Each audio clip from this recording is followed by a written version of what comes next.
പെരുന്നാൾ ദിനത്തിലും ഗതാഗത നിയന്ത്രണം ഏർപ്പെടുത്തിയില്ല. ഗതാഗതക്കുരുക്കിൽ വീർപ്പുമുട്ടി പൊന്നാനി കടൽ തീരം.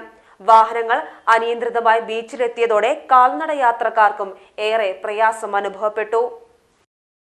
പെരുന്നാൾ ആഘോഷത്തിന്റെ ഭാഗമായി ജില്ലയിലെ വിവിധയിടങ്ങളിൽ നിന്നും സമീപ ജില്ലകളിൽ നിന്നും നിരവധി പേരെത്തുന്ന പൊന്നാനി ബീച്ചിൽ ഗതാഗത നിയന്ത്രണം ഏർപ്പെടുത്താത്തതിനാൽ ഗതാഗതക്കുരുക്ക് രൂക്ഷമായി. കാറുകളും ബൈക്കുകളും ഉൾപ്പെടെ കൂട്ടത്തോടെ എത്തിയതോടെയാണ് മേഖലയിൽ ഗതാഗത സ്തംഭനമുണ്ടായത്.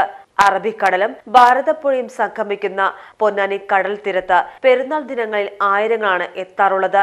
നേരത്തെ പെരുന്നാൾ ദിനങ്ങളിൽ വാഹന പാർക്കിങ്ങിന് പ്രത്യേക സൗകര്യമൊരുക്കാറുണ്ടായിരുന്നു.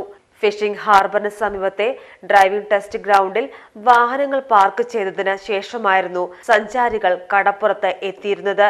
എന്നാൽ ഇത്തവണ പ്രത്യേക പാർക്കിംഗ് സംവിധാനം ഒരുക്കാത്തതിനാൽ വാഹനങ്ങൾ തോന്നിയപടി ബീച്ചിലെത്തുകയായിരുന്നു. ഇതോടെ കിലോമീറ്ററുകൾ നീണ്ട ഗതാഗത സ്തംഭനമാണ് ഉണ്ടായത്. തിരക്ക് നിയന്ത്രിക്കാൻ പ്രത്യേക സംവിധാനമില്ലാതിരുന്നതും തിരക്ക് വർദ്ധിക്കാൻ കാരണമായി. വാഹനങ്ങൾ അനിയന്ത്രിതമായി ബീച്ചിലെത്തിയതോടെ കാൽനട യാത്രക്കാർക്കും ഏറെ പ്രയാസമായി. PGTV news Ponnani. പരിശീലന മികവിൽ സംസ്ഥാനത്ത് ഉയർന്ന സ്റ്റാർ റേറ്റിംഗ് കരസ്ഥമാക്കി എല്ലാ ട്രേഡുകളിലും അതിനൂതന സാങ്കേതിക വിദ്യകളുടെ പരിശീലനത്തിനുള്ള എല്ലാ ഉപകരണങ്ങളും വിദ്യാർത്ഥികൾക്ക് വേണ്ടി ഒരുക്കിക്കൊണ്ട് എല്ലാ വർഷവും ഏറ്റവും മികച്ച വിജയ ശതമാനവുമായി victory ITI Kuttippuram road, Edappal.